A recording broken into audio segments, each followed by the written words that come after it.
जय हिंद दोस्तों। आज के इंस्टेंट ब्रेकिंग अपडेट केंद्रीय कर्मी पेंशन और सैनिक खबरों में सबसे पहले बात करेंगे। आर्मी और ब्रिगेडियर आमने सामने। अग्निवीर मधुआ मजदूर ब्रिगेडियर ने सेना को चेताया, 8वें वेतन आयोग कर्मियों का आक्रामक रुख, मोदी सरकार ठप की जा रही है। डीए 50% मर्ज, 18 महीने में डीए कम्यूट पर एक लेटर जारी हुआ है। इस पर बड़ी update. Global power index, Indian army अव्वल, पाकिस्तान 14वें नंबर पर गई है। इस पर बड़ी अपडेट है। और एक्स सर्विसमैन सीएपीएफ के लिए फैमिली पेंशन 50%, हाई कोर्ट का एक फैसला आया है। इस पर बड़ी अपडेट है। एचएएल में पूर्व सैनिकों के लिए नई भर्ती निकली हुई है। सैलरी 43,000 रुपये महीने। इस पर बड़ी अपडेट है, इस पर बात करेंगे। तो सबसे पहले पहली खबर, और ये खबर आई है सेना से चौंकाने वाली खबर आई है। सेना में सैनिकों की लगातार कमी हो गई है और ये 70% तक पहुंचने वाली है। अग्निपथ योजना के कारण पंजाब के युवा पलायन कर रहे हैं। सिख रेजिमेंट संघर्ष कर रही है। बता दें, पिछले कुछ वर्षों में सेना भर्ती होने के लिए लोगों की रुचि गिरावट आई है। चिंतित होकर भारतीय सेना ने हाल में पंजाब के युवाओं से गौरवशाली सिख रेजिमेंट में शामिल होने के लिए भावुक अपील की है, जिसका इतिहास कुछ सबसे भीषण लड़ाइयों में से है। अग्निपथ वीरता सम्मान और पुरस्कारों से संपन्न ये सिख रेजिमेंट के युवाओं से अपील की गई है कि सेना की तरफ से सेना में आओ जाओ, सिख रेजिमेंट में शामिल हो जाओ। ऐसे समय में आई पंजाब में एक हैरान करने वाली खबर सबसे निचले स्तर पर है। पंजाब में जो सेना में भर्ती होने की इस समय लोगों की रुचि सबसे निचले स्तर पर। उम्मीद है कि नया पंजाब के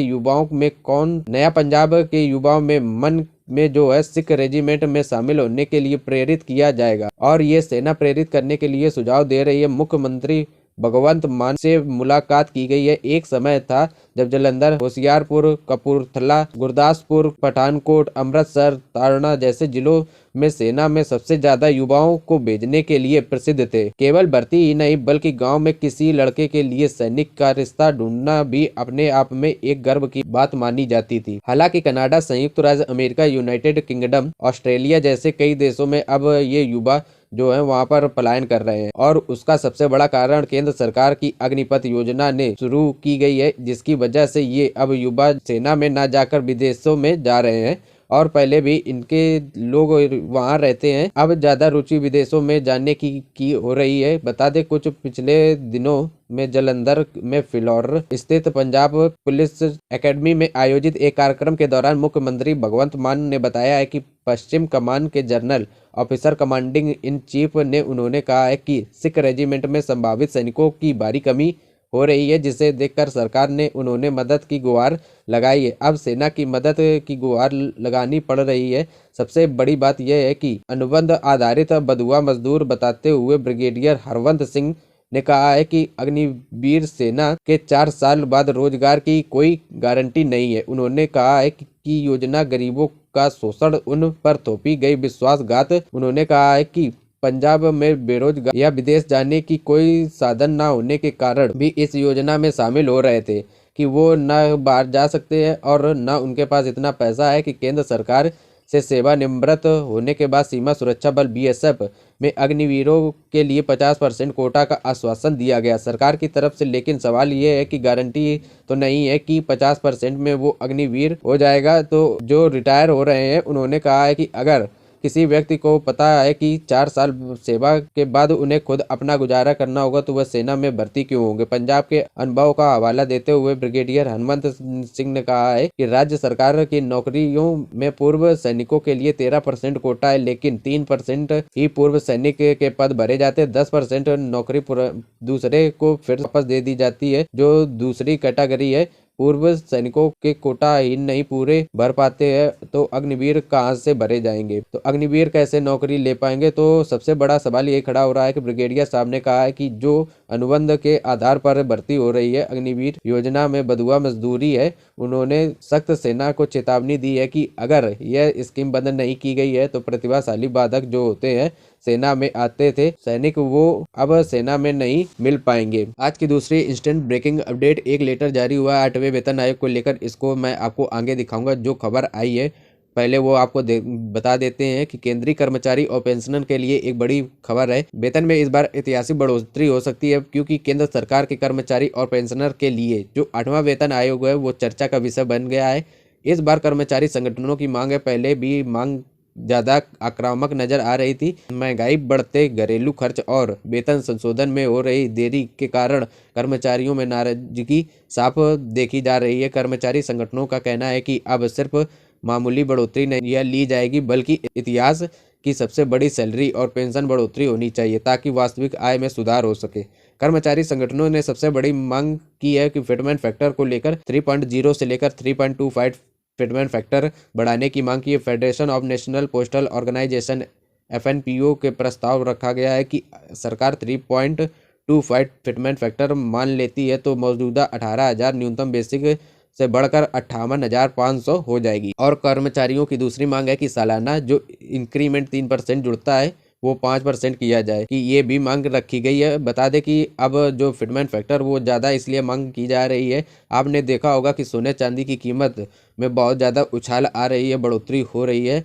वो आपके जो सैलरी है वो ना के बराबर है, जो बढ़ोतरी हो रही है वो महंगाई बढ़ रही है। इसके साथ कर्मचारी संगठनों ने सरकार पर दबाव बनाने के लिए 12 फरवरी 2026 को एक दिवसीय राष्ट्रव्यापी हड़ताल का ऐलान किया है। यानी कि सरकार के जो कर्मचारी हैं वो 12 फरवरी 2026 के सारे ऑफिस बंद कर देंगे जहां पर वो काम कर रहे हैं, और पूरी तरह से हड़ताल की जाएगी। और ये सरकार की नाराजगी व्यक्त की जाएगी कि देरी हो रही है उस पर ध्यान दे, और 8वें वेतन आयोग में उनकी मांगों पर भी ध्यान दे। Confederation of central government employees and worker ने इस संबंध में कैबिनेट सचिव को औपचारिक नोटिस भेजा है। वो नोटिस क्या है तो वो मैं आपको दिखाऊंगा। इसके बाद उन्होंने कई मांगे रखी गई हैं कि उसमें 50% DA को बेसिक में मर्ज करने की भी मांग की गई है। ये कहा गया है कि कर्मचारियों की जो मांग है वो लंबी सूची है, जिसमें 50% DA को बेसिक मर्ज करना है। 1 जनवरी 2026 से 20% अंतिम राहत की मांग की गई है,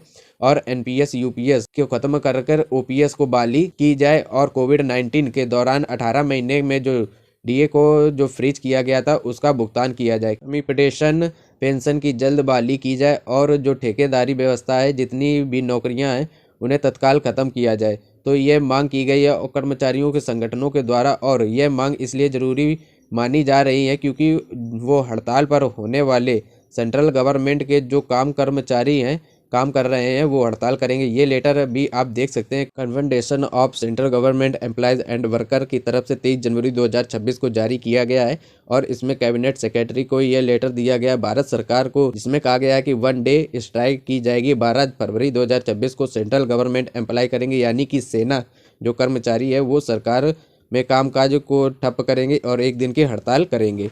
एक दूसरी सबसे बड़ी खबर आई है, भारतीय सेना की रैंक आई है सैन्य शक्ति में भारत का दबदबा कायम है। ऑपरेशन सिंदूर के बाद पाकिस्तानी सेना जो है उसकी स्थिति बहुत खराब हुई है। रूस और चीन की रैंक में भी यही हाल है। ग्लोबल फायर इंडेक्स में वर्ष 2026 के लिए सैन्य शक्ति रैंकिंग जारी की गई है, और यह ध्यान देने के योग्य है कि विश्व भर में 145 देशों की सैन्य शक्ति की वार्षिक रैंकिंग आती है हर साल, और इसमें जो 60% से अधिक कारकों को नापा जाता है कि सेना किस की मजबूत है और किसकी रैंक क्या है। यहाँ पर कुछ ना दिए है कि कौन सी सेना किस तरह की है, कितनी रैंकिंग आती।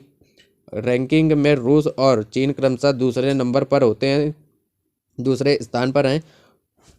वही रैंकिंग में रूस का स्कोर है जो 0.0791 है, और चीन का स्कोर 0.0919 है, जिसका स्कोर सबसे कम होता है। वही टॉप पर होते हैं। भारत 4वें स्थान पर है, जबकि दक्षिण कोरिया 5वें स्थान पर है। यानी कि जो 5वें नंबर की सेनाएं हैं उसका स्थान वही है, और वही पिछले साल भी रैंकिंग में कोई बदलाव नहीं हुआ है। सिर्फ 5% फ्रांस 6वें स्थान पर है, और वहीं पाकिस्तान जो है 2025 में 12वें स्थान पर था, अब 2026 में 14वें स्थान पर चला गया है। यानी कि इस रैंकिंग 14वें स्थान पर है, वही भारत की रैंकिंग 4वें स्थान पर अभी भी बनी हुई है। दिल्ली उच्च न्यायालय ने एक फैसला सुनाया है, और ये पारिवारिक पेंशन फैमिली पेंशन पर फैसला आया है। पुनर्विवाह के बाद अगर किसी कर्मचारी की डेथ हो जाती है और उसकी वाइफ को वो फैमिली पेंशन मिलने लगती है, तो उसकी वाइफ अगर दूसरी शादी कर लेती है, वो निसंतान है, वो विधवा है, उस पर कर्मचारी की जो उसे पेंशन है वो मिलती रहेगी जब तक वो निसंतान है। किसी भी मात्र कर्मचारी, सरकारी कर्मचारी, माता पिता उसकी निसंतान विधवा के पुनर्विवाह के बाद उसकी परिवार पेंशन का दावा कर सकते हैं। ये फैसला आया है दिल्ली उच्च न्यायालय का। दिल्ली उच्च न्यायालय ने कहा है कि कोई विधवा अगर निसंतान है उसके बाद वो शादी करती है तो उसे पुनः विवाह करती है तो उसे पेंशन वहाँ पर भी कायम रहेगी, उसको पेंशन मिलती रहेगी। ऐसे में दिल्ली उच्च न्यायालय को सोचना चाहिए कि माता पिता का क्या करेंगे, उनको वो पेंशन ना मिलकर उनकी फैमिली को पेंशन मिलती रहेगी जबकि पुनर्विवाह कर चुकी है। तो ऐसे फैसले कभी कभी आ जाते हैं जो चौंकाने वाले फैसले होते हैं। दिल्ली उच्च न्यायालय का यह फैसला एक चौंकाने वाला फैसला है। जॉब्स लेटेस्ट अपडेट है, बता दें HAL हिंदुस्तानी एरोनॉटिक लिमिटेड में वैकेंसी एक्स सर्विसमैन के लिए निकाली गई है और ये वैकेंसी 4 साल के लिए टेन्योर के लिए है, जिसमें बता दें जो एक्स सर्विसमैन है वो वैकेंसी निकाली गई टेक्नीशियन के पदों पर। जो टेक्नीशियन ट्रेड ऐसे है वो इसके लिए अप्लाई कर सकते। पोस्ट का नाम ex serviceman technician minimum scale DA 6 का दिया जाएगा। बेसिक पे जो रहेगी वो 23,000 रुपये रहेगी। DA जो इस समय चल रहा है वो दिया जाएगा। HRA जो चल रहा है वो दिया जाएगा पर 25% ऑन बेसिक पे का 25% आपको एक्स्ट्रा दिया जाएगा। इसमें लमसम जो बनेगा वो मेडिकल वो 15,000 रुपये दिया जाएगा। टोटल 47,564 रुपये आपके खातों में आएगा। एक्स सर्विसमैन जो भर्ती होना चाहते हैं वो भर्ती हो सकते हैं। Thank you everyone.